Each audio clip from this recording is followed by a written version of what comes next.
Good afternoon, ladies and gentlemen, and all creatures of this wonderful existence. This is Professor Jeff Manzi, Faculty Co-Advisor of the Dallas College Philosophy Club. And folks, we are here, and we are ready to get down on some philosophy. You are listening to KDUX Web Radio, broadcast live from Richland Campus, Dallas College. We are the voice of Richland Campus, Dallas College. Thank you for tuning in. Now, today's topic is going to be, again, a combination of last week's Philosophy Club topic as well as next week's Philosophy Club topic. So why don't we go ahead and list those topics, and then we'll make introductions. Emphasis on the duck, because we're Thunder Ducks. Intro Thunderductions, ladies and gentlemen. Thank you. Thank you. Yes. That'll do it for today, folks. No.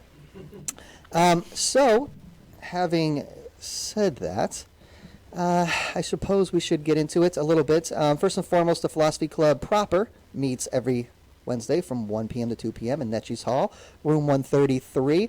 So this radio show, the Philosophy Club Radio Hour, is an extension thereof.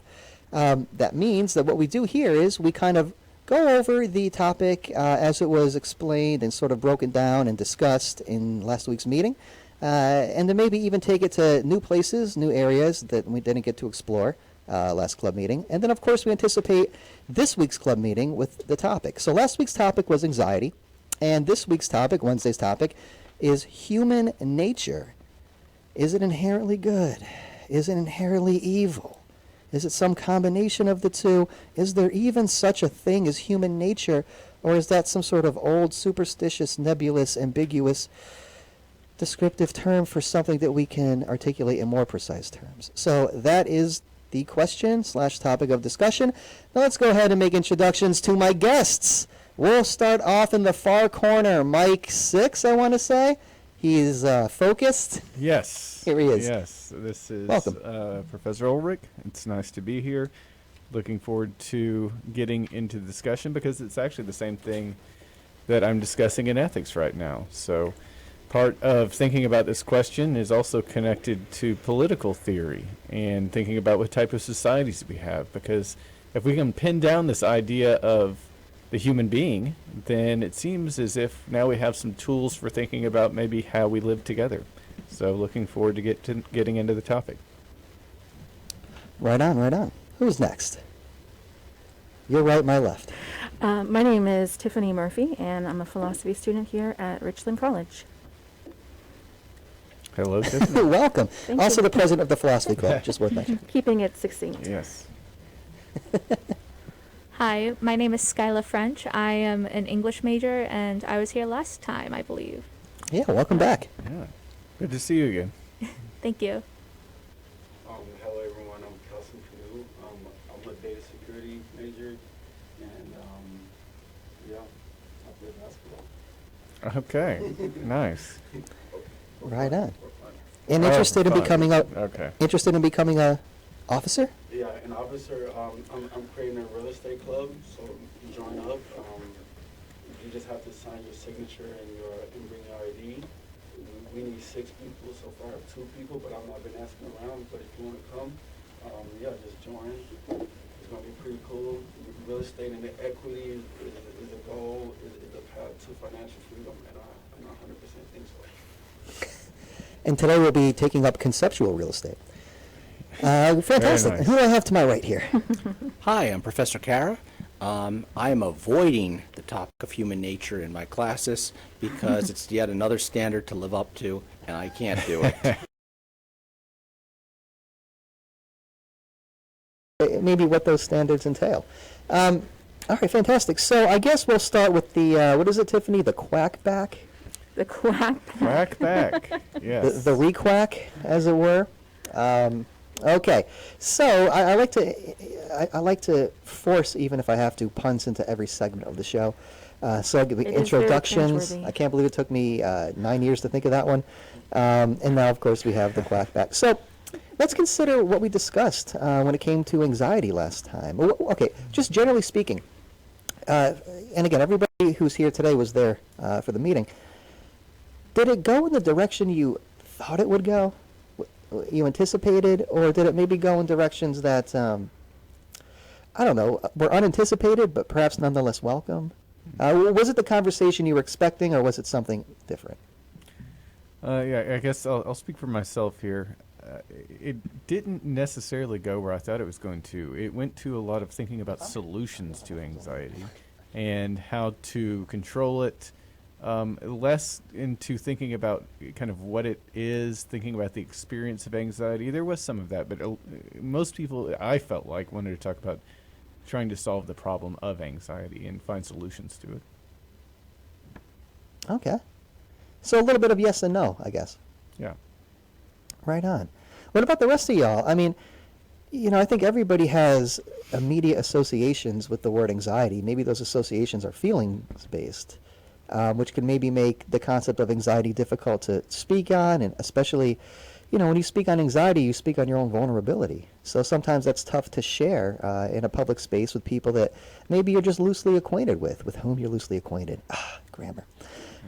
Having said that, I was impressed personally with the amount of vulnerability people were willing to exhibit based upon, I guess, if nothing else, a desire to see the conversation go there, a desire to see exactly, to what extent anxiety does become something of a personal, and I don't mean subjective, but sort of an individual way of assessing it, which is why I think we did get a lot of attempts at solving anxiety, rather than maybe try to simply describe it or accept it. Because I think, and this is something that came up a little bit, trying to solve anxiety, and this goes back to the whole topic on emotions, trying to solve anxiety like it's a math problem or a word problem suggests that anxiety is something that needs to be overcome. That rather than accepting it, you reject it, or you accept it for the sake of curing it, so to speak, getting it gone, I guess. But I wonder if that is, in fact, not even desirable, if it's even possible. Also, y'all, keep in mind, I'm not wearing headphones, so if I'm coming in really loud, yeah. somebody let me know. No, you sound you're coming across fine. Okay, fantastic. Not loud enough, in other Only words? the bad Great. jokes are really loud. You should tone Yes. those down. No more crackback. And also, I would like to add, even thinking about solutions to anxiety. If we do have a solution that does work, or even the fact people are looking for solutions, it seems to me relates also to the topic and is a bridge to our talk about human nature, as if something that works for me also should work for everybody else, because we have a similar human nature. And so there's the idea, I think, in everybody's head of we have a similar connection through that human nature. And so, if I found a solution for my anxiety, well, you have the same human nature. It should work for you also. I think ideally, perhaps, hence, with the rise of psychology, I'll have to tell you, you have a B&A in psychology. That does seem to be the presumption, is that this is a universally shared phenomenon that everybody experiences, perhaps, subjectively, but everybody, so therefore universally. Again, it's like that all... Do you remember Dr. Wood used to make this joke in all his classes when trying to explain something like this? He'd say, picture a cartoon, like a Sunday Times cartoon or something. And Dr. Wood is a professor that I've had, that Luke has had, and that Shok has had. He would say, that's the thing about something like anxiety, which is to say, it seems so individual. It's that, you picture the patient on the couch with the therapist looking on, and the patient says, the tough thing about relating to people is my anxiety, because nobody can know my anxiety. Nobody has known my anxiety. Nobody knows the trouble I've seen, and nobody can relate to me completely. And then the therapist says, oh yeah, I know what you mean. So it is this kind of, it's just a funny paradox. It's individual as well as universal. Let me hear from some of the other students. Well, one of the more important takeaways that I took from was that people talked about anxiety over something, and then they talked about just general anxiety, like just you couldn't be focused on anything, but you just feeling anxiety. And my counterpoint to that is, like, even general anxiety is typically over yourself. It's typically over your shortcomings. And I feel like understanding anxiety is understanding that no man is wiser than Socrates. That we're all ignorant in a way, that we don't know where we came from, we don't know where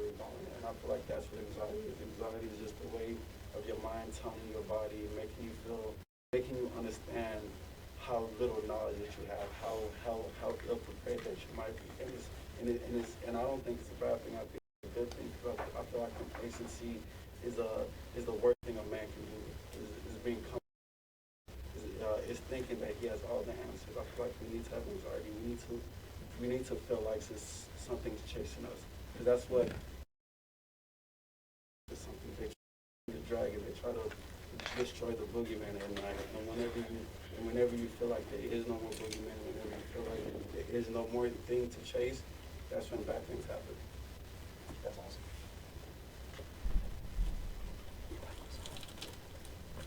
Somebody say something, it's dead air. I like what you're saying, and I want to add on to it. I mostly just listened to the conversation at the last club meeting, because it was so interesting to hear everyone's different perspectives and point of views, and whether it was, anxiety over a test, or if it was actual, talking about mental health issues. Everybody had a different perspective, and I like where it went when we kind of got towards the end and we talked about whether or not, because we talked about how to control it, but then the question was, should it be controlled? Is it useful? And I found that really interesting. Like, what is it good for? Because obviously we have it, everyone has it, everyone experiences it. So what is it there to do? And instead of trying to conquer it or erase it, how do we relate to include it in our lives in order to, progress or get an A on that test or what have you. Yeah, I love what both of y'all said. Okay, cool. So I get to consider, especially this idea of, as you said, living with it, or how do you integrate it into all other facets of your existence in such a way where you're living, a self-aware, cohesive, hopefully happy existence in spite of your anxiety. And something I want to consider is maybe you're happy because of your anxiety. Now that might be something difficult to consider, because it seems as though, and I think this bore itself out. That was professional. 9 semesters, I'm still. Insofar as, again, people trying to solve for X, so to speak, Y equals F of X. Solve for anxiety. And I threw this up on the white at the beginning of the meeting, this notion, and I brought it up, I believe, last time as well, so now we're on reruns, folks. This idea of anxiety, of Angst, as being tied to this German term Sorge, which means care. So the reason you have anxiety is because you care about things. And if you didn't care about anything, you wouldn't experience anxiety. And the thing you care about more than anything, perhaps, we can get into this, is your own well-being, in terms of seeing your projects and your aspirations come to fruition. Again, in a way, pursuing such in a way that's rational, don't get me wrong. But having said that, anxiety is almost, according to some of these existentialists, I'm thinking of Heidegger in particular, anxiety is kind of it's how you know you're human. Because you care about things and you pursue them. And the fact that you're concerned that they won't come to fruition, or that you're concerned just that your life in general won't come to fruition in the way that you hoped it would, maybe when you were a little bit younger, that's actually a positive sign. It's an indication that, on the one hand, you do care about your life, and you care about the things that hopefully you've chosen to pursue, rather than those which have been foisted upon you. In which case, you can argue that it's actually rational to stop having anxiety over that stuff, because it was never a responsibility you consented to in the first place.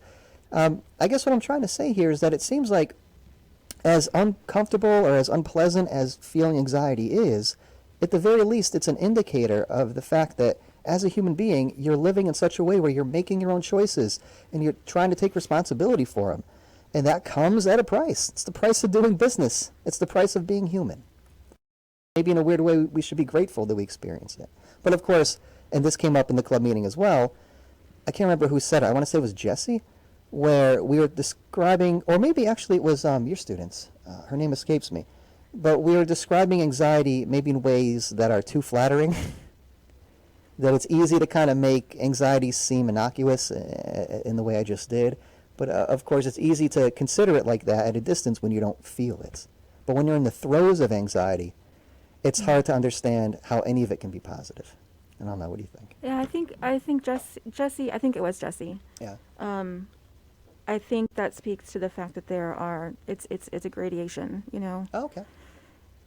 different people do experience it differently. Some people, they need medication to kind of balance that out so they can, live a more normal life or or productive life or a life that they want to lead, as opposed to, this deep anxiety controlling them. So, I mean, it can be a light thing or it can be a really in-depth thing. Yeah. But at the end of the day, can we say that anxiety is just overall bad or overall good? Or maybe is it somehow neutral? Insofar as if it's just part of being human, I mean, it's tough to call it bad or good. It just, dare I say, is what it is. Well, I think anxiety is an emotion, and every emotion, if you just let that emotion run you, it'll become evil. However, if you follow the emotion with logic. Wait, Kels, hang on one second. For some reason, we're not picking up your mic. We're picking you up on other mics, so you're sounding faint, but I want to make sure your mic works. If not, borrow a mic from, Scott. There you go. Can you guys hear me now? No. No. Yeah, you'll have to share that mic. Yeah, there you go. It's fine. Just pass it back and forth. Thank you. So, There we go. Are you guys able to hear me now? Yes. Should I freestyle to make sure that you guys can? Please do. I'll beatbox. Oh, there's a combo.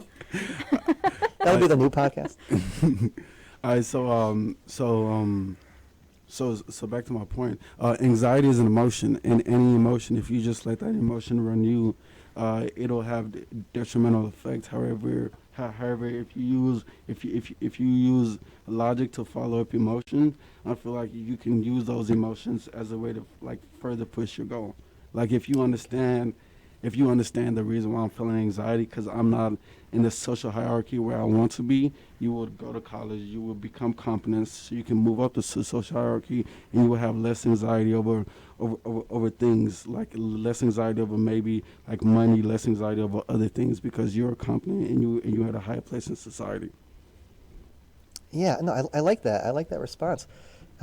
Because, I mean, here's how I'm trying to sort of relate it. Again, depends, I guess, on your own subjective experience, but I remember being young, in early high school, and not really caring about anything. Like, not really having any defined goals or projects. And it's not because I was in some sort of cushy position to do that. It was quite the opposite. You call it very irresponsible. But the point is this. When I discovered something, again, I discovered it through school, through my exposure to material in different classes, specifically philosophy. It was almost like before I realized that I was nervous about stuff. I was nervous about how I would do in this class. And I was nervous about articulating my points on this essay, when prior to that, I didn't really care about my grades. I didn't really care about, whether or not I was, being myself, so to speak, in essays where I'm speaking on things and it's an authentic expression of what I'm saying. That sort of happened almost naturally beyond my awareness of it, namely this realization that I suddenly did care about something that I wasn't expecting to really care about or be inspired by. But the first indication that I was feeling that way was nervousness.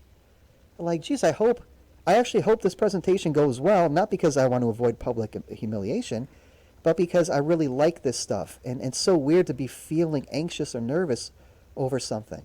But going back to what I said before, that's an indicator that you're becoming autonomous. You're choosing what it is that you value. And so the anxiety that comes with that, it's kind of like the fulfilling of the promise. It's like, yeah, this actually does mean something to me because I'm feeling it, Yeah, go for it. Yeah, just jump right in. One of the weirdest things I remember encountering is watching people at an academic conference who've written something like 6 or 7 books sweat in front of an audience full of grad students Right. who are completely intimidated by them no matter what they do. And then the question is, why are you sweating up the storm if you've written the book and everybody's there to hear you and this is what you want? Yeah. And that does come back to Professor Manzi's notion of you keep bringing up the Heideggerian term sorge, care. But I think it also talks to like, hey, you guys really do care more than you do about what you're doing. Right. You actually do. Like, not all of us are going through our punk phase and accusing every other band of being a sellout. And I'd like to hear you guys talk more about that, like how you've discovered you've cared. How I've discovered I cared? Oh, gosh. Well, what you just said reminded me of something was, I think a lot of us have these built-in fears. I've read a fact somewhere that people fear public speaking more than they do death. So, it could be that they care. It could be that they're, afraid of being on a stage. And I, from my experience growing up playing music, I was first chair. I was in the all-state band. Humble breath, yeah. Brag. But I couldn't do a solo until my senior year because it scared me so much to get up there by myself and play in front of somebody who was going to be judging me. And I've loved music ever since I could walk, and I love to sing, and it's only been recently that I can get out and do even karaoke where everyone is drunk and they don't care. Or they care too much, maybe. But, I do that because it takes those steps in conquering that for me. It makes it more comfortable for me to do things like sit here and talk to people. Yeah, well, it sounds to me like you care about overcoming your fears. Oh, I do, yeah. Yeah. I think, does everybody? I mean, I feel like that might be a... No. No? I don't think so. I mean, I like what they say, do one thing every day that scares you. I like being, what Kelson says, being, putting yourself just outside your comfort zone, because that's how you grow. Yeah, and I guess that goes back to anxiety. Yeah, great. Thank you for sharing that. I, too, was first chair in band. Trombone. You were a trombone. I was trombonist. I because even if you feel uncomfortable, it means, or perhaps it means on some level, that you care enough about the situation at hand to, I guess, assess how you feel about it as it's proceeding. So that seems to, again, hint at some level of anxiety, because you're just like, why do I feel uncomfortable right now? And maybe you think to yourself, kind of critically, maybe too critically, I shouldn't feel like this right now. I shouldn't feel like I'd rather die than speak publicly in, my biology class or something. But again, going back to the points made earlier, and I want to hear from others as well, specifically, any stories you might have to help concretize this. It does seem as though wanting to not feel anxious is an indication of wanting something more out of the present situation. And maybe that includes wanting something more out of yourself. Now, perhaps we'll turn to notions of acceptance and human nature in a few minutes, but yeah, has there ever been a time where your anxiety, you felt, taught you something? And if so, yeah, please. Yeah, my anxiety has taught me many things throughout my life, especially through middle school all the way till now. I mean, I've dealt with anxiety personally, and I've actually gone to therapy for it.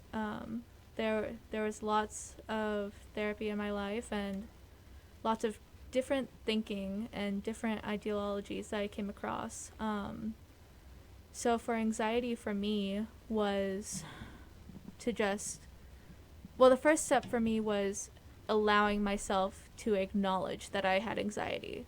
That was the first step that pretty much everyone in that field of science, the psychology part of it, every therapist, psychologist, whatever, you name it, they all told me that acknowledging that you are feeling this emotion is the first step to accepting it, and that I felt that's very valid, that's true. So the minute you're able to acknowledge it, that's not gonna solve it right away, but you practice acknowledging that, like, oh, I'm feeling anxious right now. Oh, I'm about to go on stage. I'm feeling nervous. I'm feeling anxious, scared even. We had this really tough talk at home and I'm nervous about what my parents are going to say and reply and how they're going to respond to that. It could be towards anything. This roller coaster, oh, that's scary, I'm feeling anxious. Acknowledging every little and large, like, little time that you feel anxious to, like, large amounts of time, like, oh, I'm feeling anxious because A, B, C.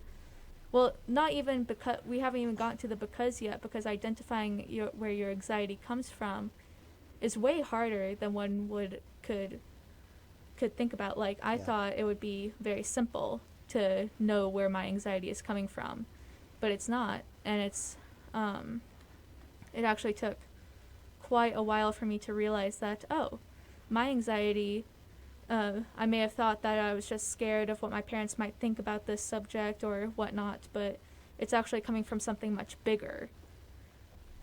And that was a big acknowledgement, or that was the big first step for me in my anxiety. I think thank you for sharing that. That is, I think it's really insightful. Especially that first part you said too, of just acknowledging it. Why, if I can ask you, and really open up to everybody, why do you think it's difficult to accept that we feel anxious, even if it's kind of like something we've always felt at the various times? Well, there are many, if you don't mind me taking the lead. No, by all means, go for it. So, first of all, we as a society are at least in this society, are used to anxiety being a bad thing. You feel anxious, therefore you have failed, or these are drastic terms that I've actually heard, or that I've even thought of myself. Like, these are actual thoughts I've had, like, oh my gosh, I'm not happy, therefore I'm failing at being human, or that I'm failing in life, And those are just like actual thoughts I've had when I was in a sense controlled by my anxiety, or no, not even controlled. I was letting my anxiety take the lead. It was my anxiety that was leading my thoughts, leading my actions. It was the emotion that was leading me. And so Gets back to Kelsey's point from a week ago. yes. Yeah, so that, exactly like you were saying, that the emotion that was leading me was anxiety at that time. And I was just letting it fester, and it kind of made this whole whirlpool of danger kind of surround me, like everything was out to get me kind of thing. I'm sorry, could you repeat your question? I feel like I got off topic. Actually, your mic's been off. Can you repeat everything you said? No, I'm joking. We need like a bingo Yeah. for all of the Manzi-isms. Yeah. That's a good one. Stay involved. You'll see that I become very repetitive with my jokes, because they never cease to amuse me. No, so the question was simply, again, has your anxiety ever taught you anything?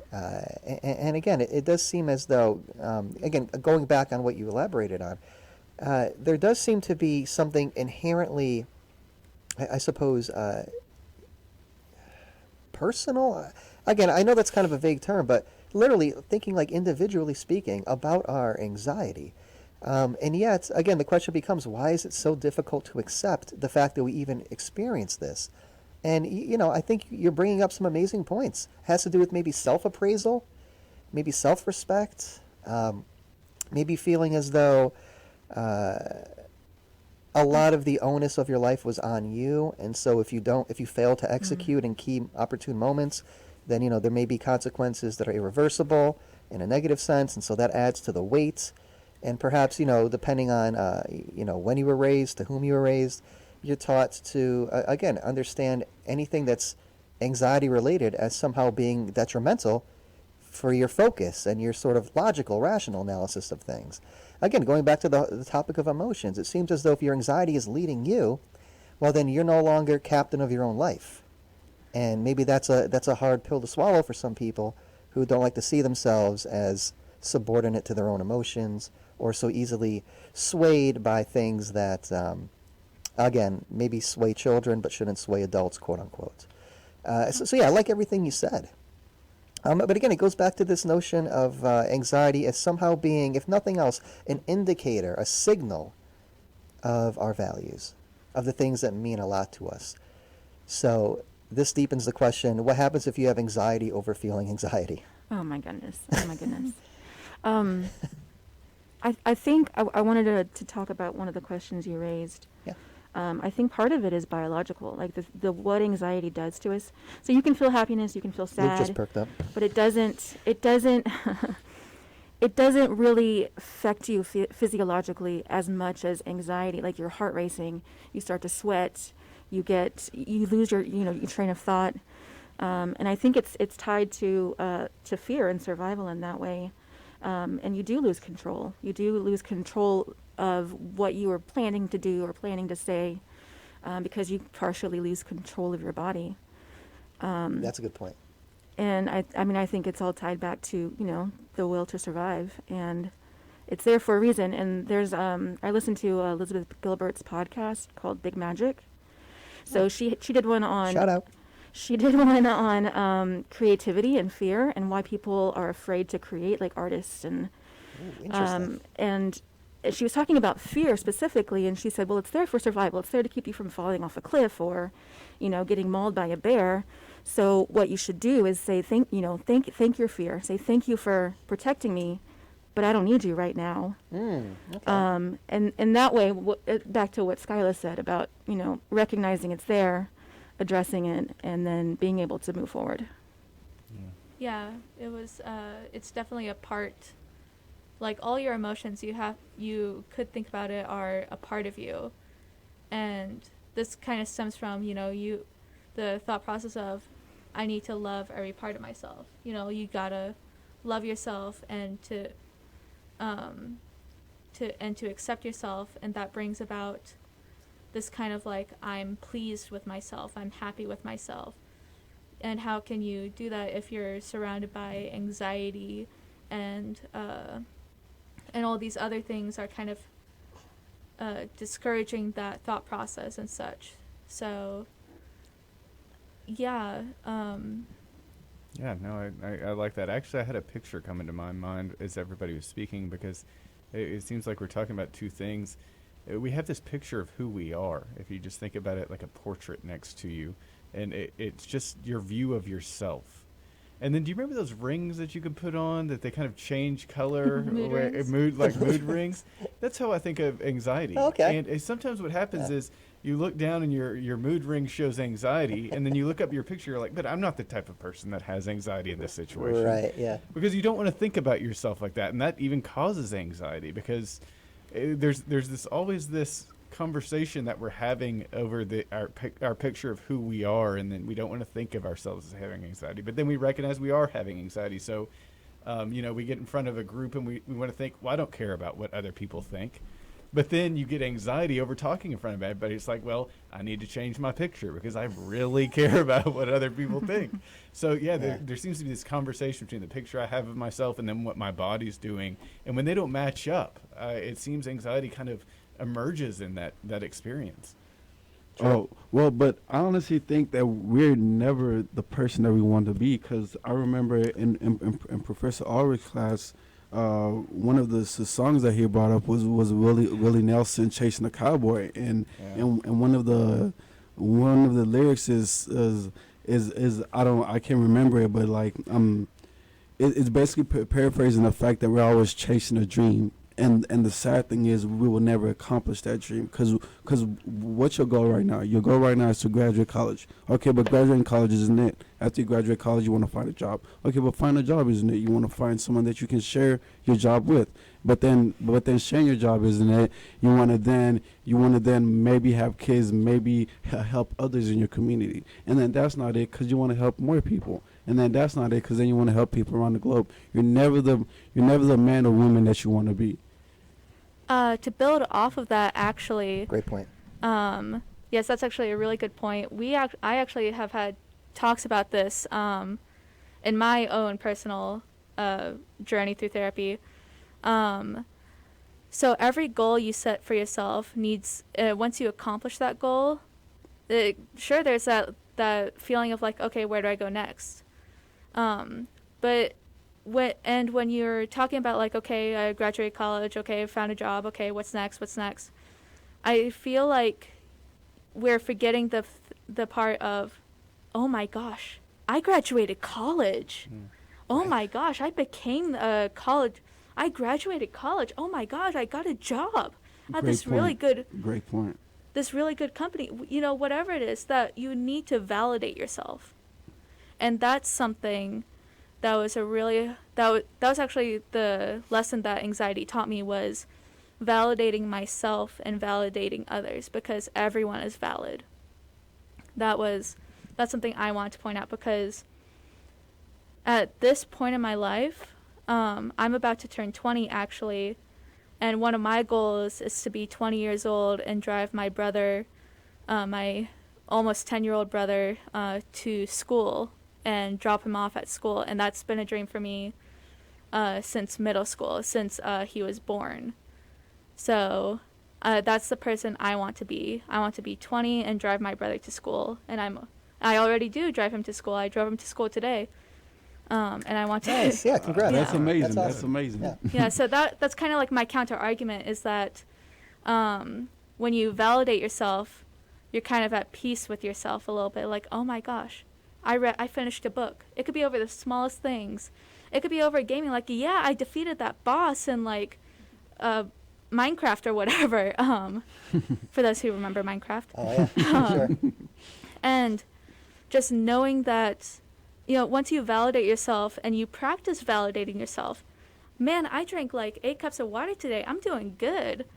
All right. You know, I went to bed early last night. I got great sleep. You know, being able to validate yourself and practicing that is so important to being comfortable with yourself and being happy with who you are. Because I think there are lots of people out there who do struggle to be happy with who they are, loving themselves and such.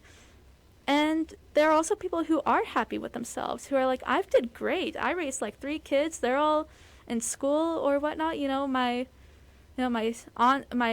sister's getting married. I'm going to send her all my old baby clothes I used for my kids. Like, all these situations that just bring happiness. Great point. Great point. Yeah. And my only question is, where does validation and when does that line between validation and complacency, when does that line become blurry? Like, when do you say, oh, I did homework today, so tomorrow I can just chill and take a day off? Because that's what I feel like a lot of people get trapped in. They get trapped between like complacency and validation. They say, okay, I did something great today. Tomorrow I can chill. And I feel like that's human nature. And I feel like and I feel like I'd rather be anxious than complacent. I'd rather be fearful and aware than be dumb and comfortable. That's my and you know, like everyone's different. Everyone have a different mindset. But like just like the way how I think, I'd rather have a fire burning inside of me saying you need to do better, you need to do better, you need to do better, than be complacent. Because complacency to me is like the number one killer of ambition, the number one killer of drive, the number one killer of man's dreams. I feel like the place that you can find the greatest inventions is in the graveyard, because a lot of people be complacent, and a lot of people take those great inventions, those great technologies, those great things, and they keep it within them, and they die with it. And I feel like I'd rather be anxious than complacent. Well, is that such a bad thing? Let's say man, you know, let's say I'm a doctor or something, and I just did like however many surgeries it takes. I saved like so many lives, you know, or helped someone get like past this one obstacle or whatnot. Man, I did such a good job today. All right, tomorrow's my off day. I'm just gonna sleep in. Is that not okay? Like, is it not okay to take a day off? You know, or are we supposed to be workaholics every day of our lives? I think in your 20s you're supposed to be a workaholic. And I could be wrong. But I believe in your 20s. I believe that life is a bank. I believe your life is a bank, and the amount of things that you put in it, that's the amount of things you can get out of it. I believe in your 20s, you're supposed to fill up the bank as much as you can. You're supposed to. I work at a warehouse. I don't plan on working at a warehouse when I'm in my 30s. But in my 20s, I'm like, I'm young. I have enough energy for it. I have enough drive for it. So I'm a bust my butt in my 20s. So in my 30s, I can take the gas off the pedal just a little bit. And then in my 40s, I can take it off a little bit more. But I believe in your 20s. Yeah, I believe in your 20s. Yes, you're supposed to be a workaholic. So, sorry, do you want to finish that? Oh well, but that's because my goal, like, it depends what your goal is. My goal is financial freedom. If your goal is to have like a happy life and a happy family, and that's all, then maybe you don't. Maybe we can't take different routes. Because we have a different path and we have a different destination. But my destination, I came from Africa, and it was just my mom and 6 kids. So I saw her go to work lots of holidays. I saw her go to work during Christmas. And like I told myself, like, Kelson, whenever you're in your 30s, this can't happen.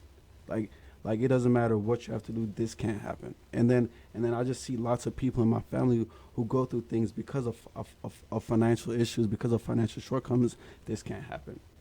This can't happen. And that's just how I think, and I feel like, and I believe it is my purpose. It's not only my job, but it's my purpose. I have failed if I can't help them. And so that means I might have a different mindset, I might have different actions, but because I've experienced that, because I've experienced like having your mom go to work on Christmas, because I've experienced like some bad things, like I don't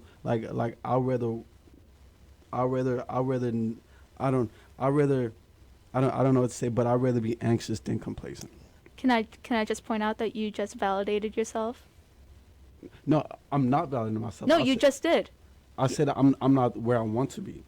I think you're confusing the meaning of validation, because when I say valid, what you just did, like, you just defined why you're doing all of this. You just said, because I've seen all that I've seen, that I've lived my life, that was validation to me. Like, you just validated your self-worth. Like, okay, I see, I'm going to provide for myself, I'm going to do all these things. That was just validation to me. So you have your own goals, and you're meeting those goals. Well, they're also in the future. So. Well, yeah. Well, a lot of them are in the future, yes. Yeah. But like, oh gosh, I don't know how to say this. My therapist would have explained it a lot better than I do now. But what you went through is valid, is what I want to say. Oh. I see what you mean. Oh, okay. Like, what you went through is valid. What you're going through now is valid. And taking minutes or seconds even to just say, like, okay, what I just did is valid.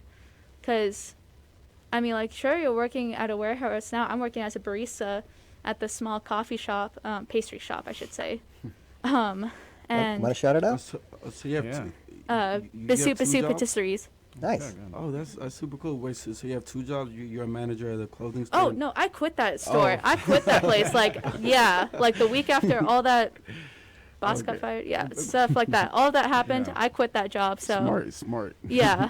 By the way, I might want to even generalize the issue that it seems could be in the background of what people are saying, and that is, we don't have events necessarily in our culture which bring us from one point to the next. And it seems as if we're looking for a lot of those. I heard Kelson say, I don't want to do this in my 30s. Like, there's something that happens between 20 and 30. But in some cultures, especially tribal cultures and earlier cultures, have literal events that you go through that show that you're passing on to a new stage. You mean like rites of passage? A rite of passage. And we don't have those. And it sounds to me almost like we're looking for those rites of passage. Oh, I did this, and now I can rest. Whereas at the same time, Kelson has this picture of always progressing, always going somewhere. But you do have kind of this rite of passage of, when I get financial freedom, then you're going to pass on to the other side, right? And so it seems like we're also having kind of a modern rite of passage discussion of when we get to the point. Great observation. Yeah, when we get to the point where things are okay now. Anxiety can reduce then because you've made it. Yeah. What I find interesting about that as an older student is I look back on some goals that I have achieved, and once you hit that goal, it doesn't mean as much as you thought it would. It doesn't bring you quite the happiness that you thought it would. Like, I've already had a full career. I've already had a career, and it didn't do for me what I thought it would, which is kind of why I'm sitting here right now. And that So- also gets back to Professor Manzi's original point of, if we're expecting to get to a point to where anxiety decreases, that means care decreases also. That's true. And maybe that might be a miserable state of existing where we don't care about anything. Or some might even say, and perhaps erroneously, no, that's freedom. Oh, yeah. You're free from all anxiety. What's better If you than that? reach nirvana, if you're a Well- Buddhist monk. Well, yeah, there's that. But also, remember when I posed the question in the club? I was like, when's the last time you were living bereft of anxiety? And everybody was like, childhood. Childhood. Remember, yeah. everybody was like, oh, back when I was innocent, before I realized the world of adulting. Listen, I love everything I've been hearing about anxiety. Especially this idea of, I suppose, choosing what it is that you experience anxiety over as a way of sort of accepting the anxiety, making it your own by choosing for yourself what does matter to you, and then, articulating it as Kelson did in a way that is, again, validating to those around you, or at least to oneself. But I want to get back to something that I think Tiffany brought up earlier. This idea of maybe the body being the first indicator of your anxiety. So if you've convinced yourself, if you sort of bought into your own persona, and you're like, I'm not afraid of performing musically in public. Like, I've written songs, I know what I'm doing, I think the songs are good, I think my talent is there, I can't wait to showcase it. And that's how you generally feel. And then, I don't know, 2 hours before the performance time, maybe you experience what's called nausea. You start getting sick to your stomach. And you think to yourself, well, I know I'm not nervous. I know it's not an anxiety thing. I must just be coming down with a cold or a post-nasal drip that's irritating my stomach. Yeah. And then you have nausea, and then you go through it. Maybe you puke. And then you perform, and suddenly the nausea's gone, the cold is gone. And you might just say to yourself, yeah, I was really fighting some 24-hour bug, but that's passed. When in reality, it's tough to admit to yourself that you're nervous about the performance, even though you have confidence in your ability. But the body is sort of indicating to you what you're maybe hiding from yourself. Again, this notion of bad faith. I bring up nausea on purpose, this idea of Jean-Paul Sartre wrote a book called Nausea. And he says that's the experience, that's the result of anxiety, you might say. Mm-hmm. And I think that's really interesting, because there are times when we become, especially perhaps as you get older, you become really good at self-deception. You become really good at lying to yourself about your weaknesses and vulnerabilities. Now, I'm not saying that's a good thing, but it happens. And one way that I suppose you can't lie to yourself is your bodily responses. That makes sense. Yeah, and sometimes they're not what you think that they would be. Exactly. Yeah. So I did one solo my entire musical career, and I did it at twice the rate I should have played it. I think the poor pianist accompanist, their fingers must have been on fire. But I would not have anticipated that going into it, that I was gonna be so nervous that I just wanted to get through it. I wanted to get to the end so quickly that I played it way too fast. So right. Sometimes the symptoms don't show up like you think they would. Yeah, for sure. And, the degree to which you are feeling that anxiety is the degree to which you are imbuing the whole event or activity with meaning. So, I mean, for example, if I want to major in something like, I don't know, computer science or something like that, and I'm in high school and I already know that, and now I have to play, I don't know, soccer or dodgeball or something in gym class, and I do really badly at that, I'm not going to care. I'm not going to feel anxiety about not performing well because my interests lie elsewhere. You know what I mean? Mm-hmm. And maybe you think that way, and then suddenly you're like, oh, geez, I might be the first one out. I can't be the first. I can't go out like that, literally. So then suddenly you realize, oh, I guess I do care about this more than I thought. No, I like that. All right, we're running up on an hour here. We got about 10 minutes left. Should we transition, do a little bit of a teaser about human nature, and then I guess call it an afternoon? Sure, I did want to say let's do it. something. Yeah, please. I wanted to kind of wrap it up because you had brought up the topic of sorge, this idea of concern, and everybody throughout these powerful stories has been talking about really how deeply they care, about their legacy, about what they're doing for everybody else, and how they care about how they present themselves. Going back to Heidegger, it's a complicated notion, but one thing Heidegger does is he'll say this: you've got space-time, say, as the fabric of the universe, the thing that people on Star Trek are carrying holes in to jump through time. Right. But then you've also got time in this entirely subjective sense. You could say the past is remembrance, You could say the present is awareness. You could say the future is anticipation. And when you guys express this concern, and you understand anxiety as a manifestation of that concern, you are really doing justice to this idea of taking control of your lives, making the most of every moment, and thus making that theory come to life. And at the same time, I think Professor Manzi brought up something really powerful here too, which we cannot possibly do enough justice to, I think, which is that anxiety does take over our bodies, and the generalized sense of anxiety does tend to make all experiences feel kind of the same. And sometimes, we're wrestling with that. We're trying to get through it. But as we transition to human nature, the only thing I would caution is, hey, sometimes that anxiety is born out of certain notions of human nature, which are kind of imposed on us. Okay. I like that. I like that connection. That's a great transition. So, well, okay, yeah. So keeping that in mind, I guess just generally curious about what we understand the term human nature to mean. So does anybody want to kind of take a stab at it? Just, where they're coming from with, they hear that word, what they associate it with? What I think about when I hear that is how humans behave if they're unaffected by an outside influence. Okay. How we behave naturally, how we behave without thinking ahead of time. I want to do, without planning ahead of time, just reacting in the moment, how humans behave. Okay. Yeah, just so almost like spontaneity is what's perfectly natural. Interesting. I think human nature is just acting on instincts, and then I'm a person that I believe that humans are innately evil. So I believe is acting on your materialistic desires, or acting on your flesh desires, which is like the proclivity towards power, the proclivity towards to sit on the Game of Thrones, or to sit on that power chair where you have all the control. Okay, interesting. Yeah, so it's almost like evil is equivalent to pursuing one's self-interest primarily. Yeah, but Okay. it doesn't have to be.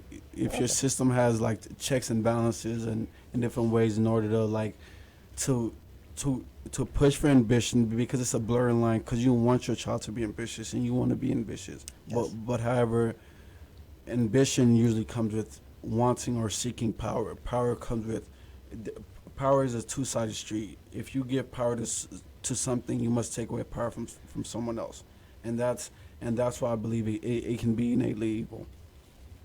Interesting. Yeah, I can't wait to talk about this on Wednesday. Awesome. Skylar, what do you think? I think, sorry, that was a little loud. You're good. I think human nature is innately good. And I think when I say that, I'm talking specifically about when you are born, or I guess when you become something, like whether that's when you're in your mother's stomach or whatever. Basically, you're just there without any You're untainted. You're untainted a lot, yeah. You haven't had any actual thoughts imposed on you, no teachings on you. No one has just come up to you and okay, I'm gonna teach you that capitalist is a bad system and you should go socialism or whatnot. You're not gonna when you're in the stomach or whatever, you don't know any of that. You can't comprehend that because you're a baby. Smart. So I think that innately, which my definition of that is it's innate, it's what you're born with. It's kind of like first, I am innately good. Now, depending on your, as you grow up, because when you're born, it's hard to tell if you, what has genetically been passed down chemical-wise, the chemicals in your brain and stuff. You don't see that or quite notice that till the baby kind of grows a little older. Some some things you're able to notice like when they're 2, some things you're able to notice when they're either younger or older, like oh, there's something different here, or there's nothing different at all, and you're like, oh, this is just a baby and stuff. Every baby's different, and whatnot. And so there's definitely a part of genetics and chemicals in the brain and such that definitely affect what your outcome is going to be as you grow older. And also, I want to say, is the nurturing of the child. Is like you're taught is what you're taught. If you're taught to be accepting of differences, of like being different or seeing different people, like, oh, I want to be your friend, like just being accepting in general. If you're taught that, then I would consider that, like, oh, that's like being accepting is good. I think being accepting is good. And if a child is taught being able to accept things, or accept like, oh, I can share my toys with this person, or like, let's play together, whatever, like accepting of others, that sounds good to me. Now, if a child is growing up and such, and they I don't know, they cheat on a test or something, we can for what I know from school is that cheating is wrong, or at least that's what the teacher told me. I don't know how much faith I'm gonna put in that teacher, but anyways, It's Professor Ulrich Nunn. Yeah, so I think that we're innately good, and We're losing Kelson. Sorry. No, I just to sort of sum up here, because I want to make sure I'm following your thought. So the idea that we're inherently good has to do with the fact that we're not born perhaps one way or the other. We're sort of born pure. However, it seems like one's nature is going to be relative to the biochemical makeup of that person in terms of what one's natural capacities are.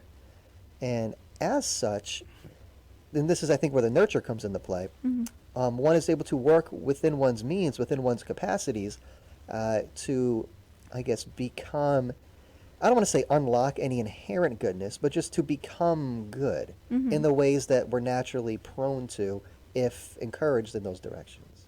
Yep. Okay. Interesting. Great point.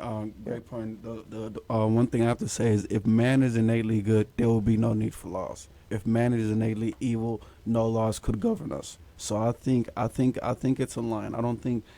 I think man is innately evil. However, because of our systems, because of our laws, and because of man's own ambition and proclivity to power, I feel like man is innately evil, but he can put those evils away in order to commit a good, and that good is to enrich his legacy and help out his family. So I believe I believe that's one deterrence of evil is focusing that energy on something else, and I believe that's what our system does, because I believe I believe our system has checks and balances because it knows that man is evil. There's not one single power to anyone. It knows man, as soon as man gets power, that they're not going to want to give it up to other people. However there's checks and balances and roadblocks towards the evil, and instead of focusing on evil, you focus on wealth generating, or you focus on paying your bills, and you focus on having the highest standard of living. So when is that determined? When is it determined that man is inherently good, or I'm sorry, evil? When is that determined? Well, I think you're born evil. Well, if you're religious, it says that we're born in a sin because of the sins of our forefathers. Yeah, so humanity was created good, but now we're born into evil due to original sin. Is that what you're referring to, yeah. Christian? Yeah. Yeah, and that's and that's a religious construct. If you just want to talk about every day-to-day world, just look at the world. Just because you could have America blinders on, and just because America, for the most part, is an amazing country, there's parts of the world where it's evil, where man is still committing atrocities towards other man. Okay, so what about the men and women who don't do those things? Well, those people are not acting on their materialistic and flesh behavior. those people either use logic, or those people either have some type of religious following, and they use that religious father, that Allah, that God, in order to protect them and fight their battles. What about just wanting to be a kind person? Yeah. Yeah, I think you could be kind, but I feel like I feel like in a way that's also selfish because you want something back. You act kind towards others because you hope they act kind towards you. And you like the I feeling. think I Yeah. think not always. I think so. Something I like to do for fun is just random anonymous acts of kindness, and I like not telling the person, or I like them not knowing. I know it was you That it who was gave me me. that candy bar. It was not me. Was it you? Yeah, it was me. I was going to say. Thank you. I did want to say that, you know, what did you just say in that doing acts of kindness and stuff? Why can't we just be kind? You know, like, I don't want anything from another Right. person. Sure, there's the thought process of, like, treat others how you want to be treated, sure. But I can't control another human being. I have no control over another human being. I just have control over my own actions. Exactly. And understanding that I could be giving out donuts or chocolate to someone, and someone could just blow up and be like, how dare you give me donuts? You know, I can't control that. She's talking about you. Well, I think. Well, do you have friends? Do you have? Well, of course you have friends. No, I'm just alone. I'm alone to myself. You know, that's why I'm here. Back to anxiety. Oh well. Skylar needs friends. Y'all apply within. But I know, like, I know my friends. I want the best for them, and I help them out because I one day hope that they'll help me out. I feel like life is a transaction, and we had this conversation a long time ago. But I feel like friendship is a transaction, and life is a transaction. You do stuff for other people. I think you're right, but not always. You raise a child between the ages of 0 and teen, so that whenever you get old and you can't take care of yourself, you do good to other people because you hope they do good unto you. And some people believe in karma, which is basically saying if you're nice to people, people be nice to you. That's selfish. You want people to be nice to you. Well, I don't necessarily agree. I don't think Nancy is ever going to give me a chocolate bar, ever. And it's not for a grade either, because I'm auditing his class. So for me, it's more about going to bed at night and feeling like I was a good person today. Mm-hmm. I put out in the world, you know, So you want good to. energy. yeah, good energy. Looking at yourself like, in the putting good mirror. into the universe. And liking that person. It doesn't have to do with. Oh, I hope they'll give me my next Yeah. job. You know, like that's. Right. I hope they'll loan me $1 million. Like that's. But you're not loaning them $1 million. So I feel like you can only like. Oh, but I you gave can them a only cracker. I gave them part of my snack. Shouldn't they give me like $1,000 or something? Yeah, but then you hope that one day when you forget your snack, they'll give you a piece of theirs. Yeah. So it That's has what I to be mean. equal. It has to be equal. You can't like give someone a ride somewhere and then expect them to buy you a truck. No, it's like I give them a ride somewhere. Hopefully, well, not hopefully, but if my car breaks down, if I have a flat on my tire, if my engine is messed up, hopefully I can rely on them to give me a ride to school one day. Okay, I- but I let me. Sorry. Do you want to go? Go ahead. Well, I was just going to say one thing real quick. Final thoughts here, folks. I don't do it to get something back. I hope that they do it for somebody else. That's my belief Paying system. it forward. I hope Manzi goes out and gets a candy bar for his not his dog. Like, But, you want me to kill my dog? no, but for somebody who is, that you appreciate in your life. I don't want it back. I want it to go forward. Yeah. But using your logic, you hope that the circle goes all the way around and one No. day where you can get that. No, paper back. no. So It's enough for me to know that either I brighten someone's day, Mhm. or, I can look at myself in the mirror and say that's a good person. That's enough for I me. was a positive force today. Something like that. That's enough for me. I did want to say that my mother, so I have a grandmother who lives with us right now. She smoked cigarettes all her life. So she has a breathing machine. So she has all these medical issues and such. My grandmother has 2 daughters. The older one, my aunt, and the younger one, my mother. And so if our goal is to have our kids grow up and take care of our parents, I guess my mom did the great thing, but my aunt did not. So does that Like, what do you say about that? She did not take care of my grandmother. I believe if you put your grandmother on a lie detector test, she'll feel like she didn't get everything back in return. She'll feel like your aunt didn't fulfill her duties. Yes, wanna that's true, but my mom did. Like, isn't that enough then? So then, okay, so it's just like if I go out and I buy a million, that's why people used to have plenty of kids back in the day, because one of them are going to be successful and that one is going to help me out. Actually, to counteract the argument, that back then we had farms, and every child you gave birth to is like, okay, that's going to be a worker. That's going to be a worker for me, which kind of lays into you, in the sense of like, okay, I need people to tend this farm. Yeah. It's expensive to like hire someone else to tend the farm. So It's I'm less just expensive to have the kid. Yeah. Exactly. Yeah. You want them to tend a farm and also tend to you when you get older in your older age. Cause you Okay, took what care about of those of us who don't want kids? Well, then you do good to people because you want them to do good to you.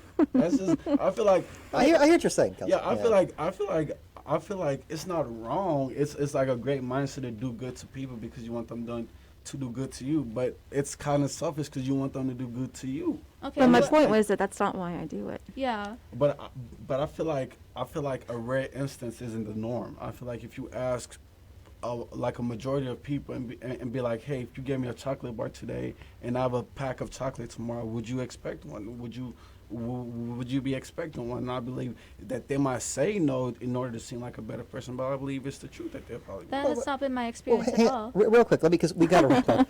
But I will say this: even if let's say again you're coming from a place of sheer beneficence, and let's say you hold the elevator for somebody, even though you're running late to class, you understand they're running late to class, and you hold it for a while as they kind of maybe take their time, get into the elevator, you feel great, and then a week later the situation's reversed, and you're like, hey, hold the elevator, and they're like, I can't, I'm late for class, and they shut it. You didn't do that expecting, like Nostradamus, in the future this is going to reverse it. But at the same time, you might be like, kind of expected you to, Exactly. even if you didn't anticipate it at the time of you doing the good deed, maybe the spontaneous reaction you have would be like, how did you not reciprocate this? And that might be an indication to Kelson's point, that maybe beyond our awareness, we hold certain people to standards of reciprocity when it comes to behavior, especially if we initiate beneficial ones towards them. Exactly. And then I come from an African household, so like no matter the guest, we make them food. No Right. matter the guest, it could be. Where you live? Yes, Yeah. I'll be over time. Like it doesn't matter. It doesn't matter if it's someone working on the TV, working on the internet, just a guest. It could be one of my friends, but my mom would tell them, "Hey, go in the kitchen and make them food. If they don't want food, get them some water." Right, And okay. and you could say, "Hey, my mom is just a really really nice lady," but it's no. Where do you grow up from? We grew up in Africa where things were hard. So if you be nice to someone, if you scratch their back, if you offer them food when they're coming over your house, whenever you need it, they'll offer you food. So you can try to pretend that, oh, my mom's some nice lady and she's Mother Teresa. No, she knows that hunger is real. Right. She knows that evil is real, and she knows that she knows that it takes a community to raise a child. So if you're destroying bridges between people in your community, you're not likely to succeed. And she knows that, and she's selfish in that, because she gives you something and she expects when her kids are starving, when something happened to her, she expects that same scratch on the back. Can you define selfish for me? Selfish is your main goal is helping you out. It doesn't mean that the only goal is to help you out, but the main goal is to help you out. You could, as a side effect to chasing that main goal, you could want to like help out other people. And I feel like that's what capitalism is. Capitalism is your main goal is to make profit, and then hey, once you make profit, the person who's buying it, they're happier, so they also get to succeed. They also get to be happy. And if enough people are your customers, then hey, everyone gets to succeed. But hey, at the end of the day, you're rich. That's the reason why you created the business. That's the reason why you almost got foreclosed, because I believe over 1/3 of all businesses like get bankrupted within the first year or two. So Yeah, that's or the even reason less. why. Yeah. That's the reason why you take those risks. Because hey, A, you want money, but B, you want to provide the good for people. But A, you want money and you want your kids to have money. All right, I'm sorry, I got to cut the conversation off here. But no, this is fantastic. This is, again, this is going to be very promising. We can get into, again, more specific notions of what human nature as evil might be. Perhaps selfishness is part of that, or at the very least, self-interest. That's fair. Yeah, no, okay, very, very cool. Again, just another plug. We are this is the Philosophy Club Radio Hour. This is an extension of the Philosophy Club proper. The Philosophy Club proper meets every Wednesday from 1 p.m. to 2 p.m. in Netchie's Hall, room 133. If you can't make it there physically, feel free to hang out digitally via our Microsoft Teams page. If you're not a member of our Microsoft Teams page, go ahead and log into your account and search DCPC or Dallas College Philosophy Club. Send us a request, and somebody will, again, accept you into the Teams page, and you can attend the meetings virtually. I think we've pretty much ironed out all the technical difficulties involved, so it should be much more smooth moving forward. And then, of course, if you're interested in designing some advertisements for the Philosophy Club, flyers that we can post around, or, for weekly, I suppose, to advertise the topic for weekly meetings on social media, feel free to reach out to Tiffany, or I suppose myself, and then I will refer you to Tiffany. Okay. My email is gmanzi. But that's it for now, folks. Feel free to, again, reach out to us and leave comments on the YouTube videos. That's always fun. We will respond to you. And maybe even, back in the day, we used to read the YouTube, because we'd get like 2 YouTube comments a video. We'd read them out loud and try to address them, sometimes get the students to come in. So we're happy to do that again as well. And of course, if you've never been to the Philosophy Club, please understand it's a very informal environment. It's very similar to this. We talk about, again, important issues, deep issues for what it is to be a human being, especially who's coming of age in college, in such a way where there's respect and there's also levity. It's very lighthearted. You can bring snacks. Again, I will invoke the snack tax. It does not apply to the other professors. Don't worry, just a minute. Okay, well, thanks for listening. Again, thank you to my guests here. I'm looking forward to having you back. Shout out to Luke Ulrich, who had to leave early, go to work. And of course, shout out to Dr. Edwards, Erica Edwards, who helped us out today because we were in a spot. Tough jam early on. So thank you, Professor Edwards, for that, Journalism Department. All right, I guess that'll do it. I've been Professor Manzi, Faculty Advisor. And don't forget to... Think about it. Think about it. Beautiful. All right. Thanks, y'all.